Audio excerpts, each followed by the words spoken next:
In December 10th, 1993, id Software had released Doom to massive popularity. While Wolfenstein 3D helped define first-person shooters as a genre, Doom made a big step further in comparison, and last year, I made a video covering the first game. But before you continue to watch this video, I would like to recommend watching December 10th's video on Doom so that you are caught up. Anyway, when a game gets really popular and makes a lot of money, you would expect a sequel to come out, right?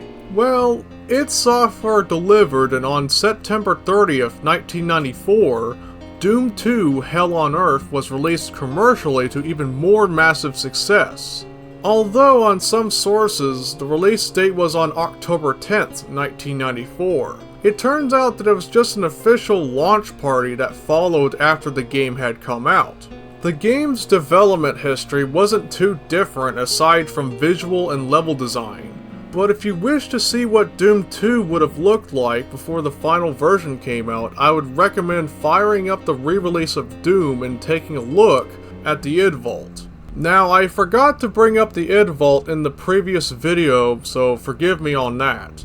Anyways, the id Vault contains early and unused assets for both Doom and Doom 2.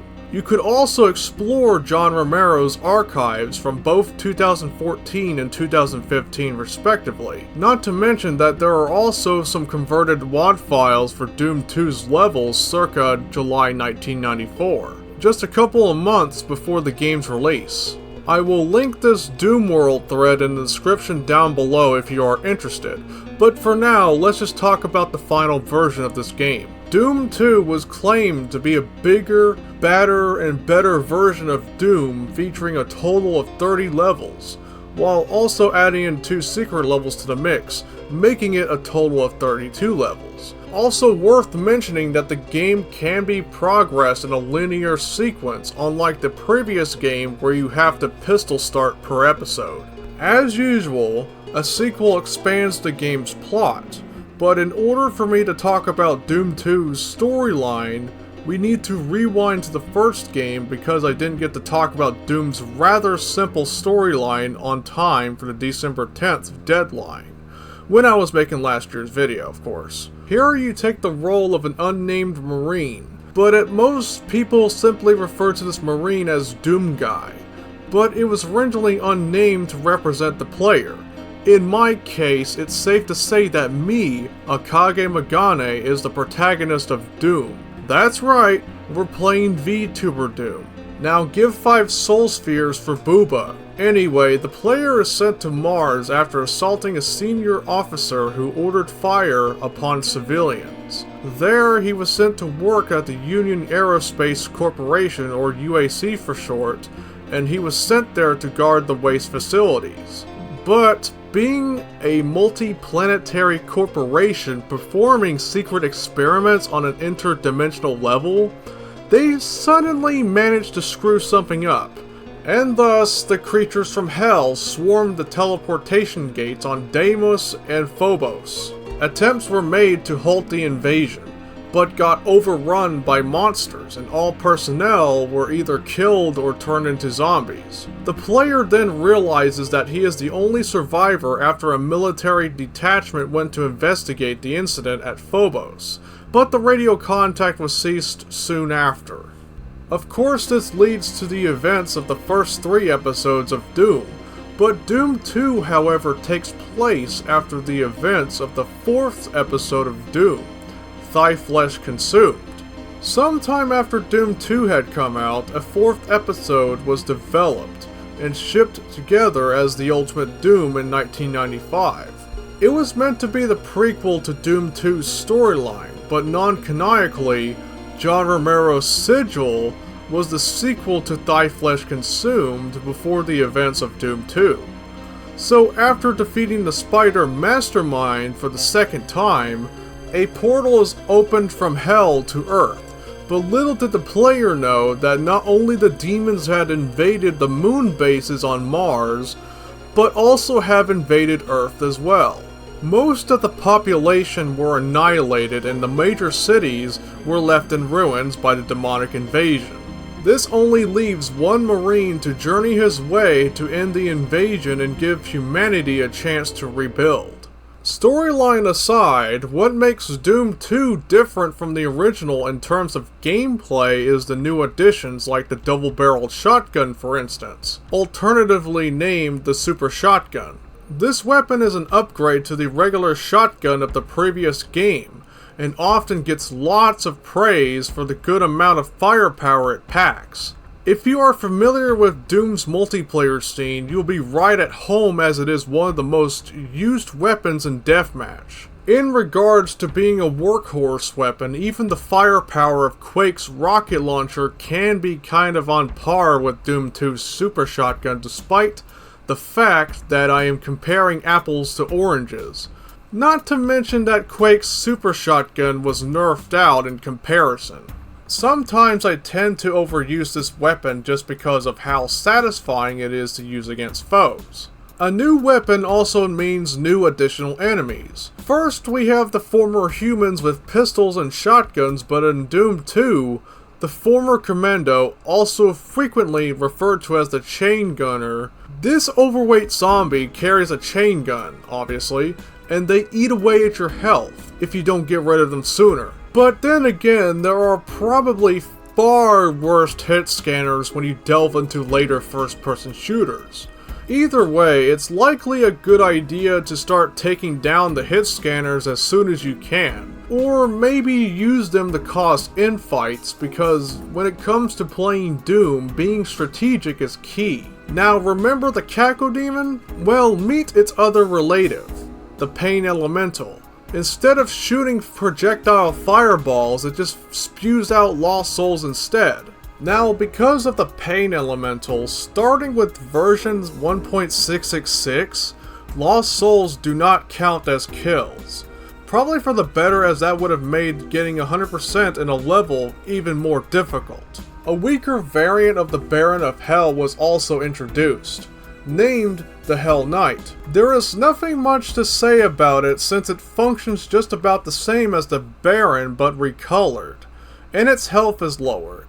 It takes about 3 super shotgun blasts to kill it. Next is the Mancubi, or Mancubus depending on what you want to call it. The enemy is a fat cyborg demon wielding dual flamethrowers, capable of shooting a series of fireballs that deals a great amount of damage. Now, because of larger projectiles, it's easy for them to start monster infights when your maneuver is right. Now, one more note is that before the Mancubus or Mancubi starts firing, it kinda sounds like just another your mom joke, but it turns out that it's just a slowed down pig squealing. Interesting, huh? The Revenant is a tall bone boy that shoots out missiles at you, sometimes shooting out homing missiles indicated from a smoke trail, and also deals extra damage. However, when up close, they smack you upside the head. Just like the Pinky's melee attack, it can also be easily dodged if you tap the opposite direction. The Arachnotron is a mini spider mastermind, except it shoots out plasma instead of wielding a chain gun. But unlike the spider mastermind herself, a few rockets is enough to kill one of them. The last additional enemy is, while really annoying, it's rather unique.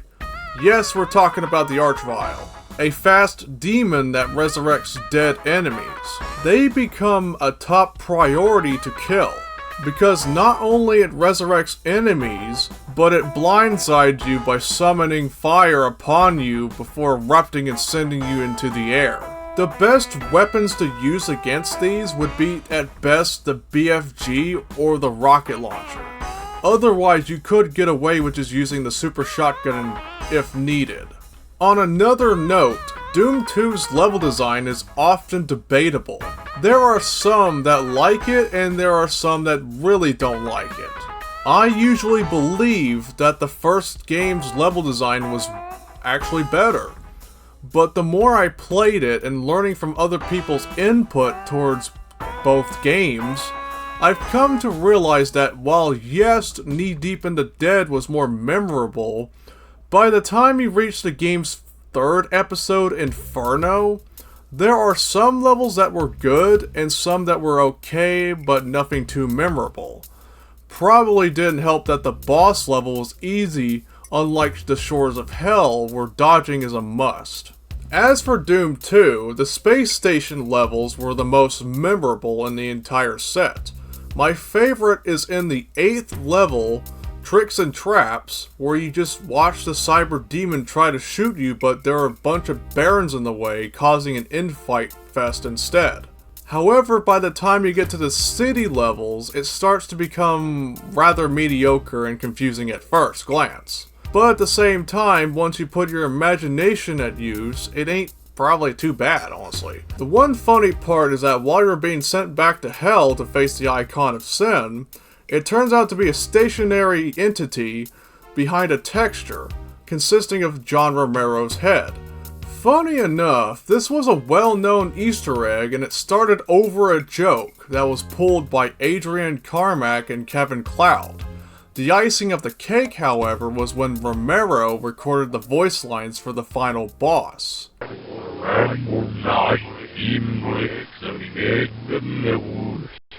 win the game, you must kill me, John Romero. While the base game was decent, but not as memorable compared to the first game, this game became mostly used as a base for custom content.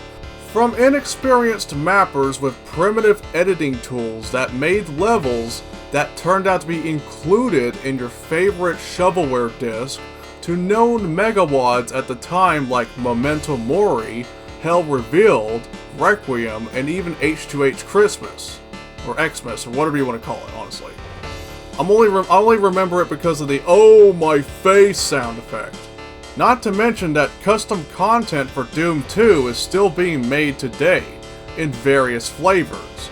From custom levels to just about everything if it uses either dehacked or the GZ Doom exclusive features. Doom 2 was insanely popular in the rise of multiplayer gaming, thanks to services like Dwango and Kali. However, when Quake came out in 1996, it looked like the multiplayer scene for Doom was slowly dying. And while there were some that stayed loyal to Doom and rather not jump on the Quake bandwagon, it took until John Carmack releasing the source code to cause a community resurgence. Even you could still play multiplayer today thanks to emulation, as back then, the only way to play Doom 2 was to use a modem or on a local area network, though you could pay a subscription to Dwango or Kali, if you wanted to at the time, but as these services were no longer operating, and the move to the Windows NT kernel to consumers began, there wasn't really any easier ways to play aside from using source ports like ZDaemon, Odomex, and Skulltag. But my go-to method nowadays would be through Classic Gaming Arena, as I preferred to play multiplayer the way it was originally intended. But if you were to play multiplayer more natively without needing emulation, there are other kinds of options like Chocolate or Crispy Doom, Xandronum, ZDaemon, Odomex, and more.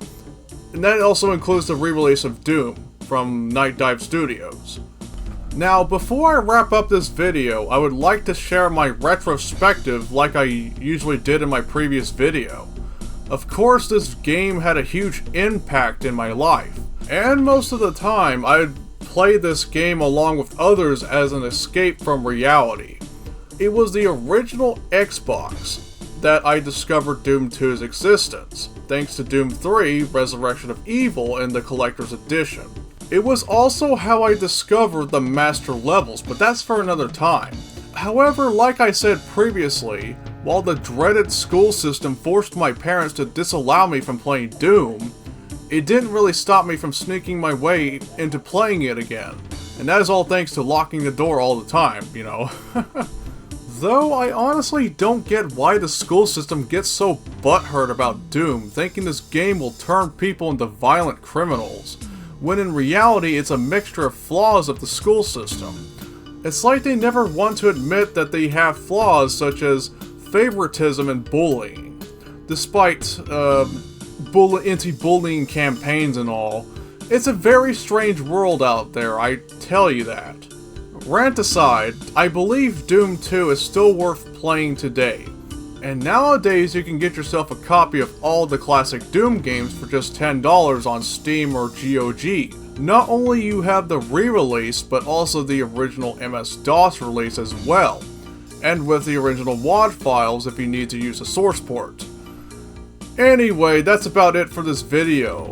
What are your favorite memories and moments about Doom 2? I would like to hear about it in the comment section down below. Happy 30 years of Doom 2, and as always, thanks for watching and peace out everybody. See ya.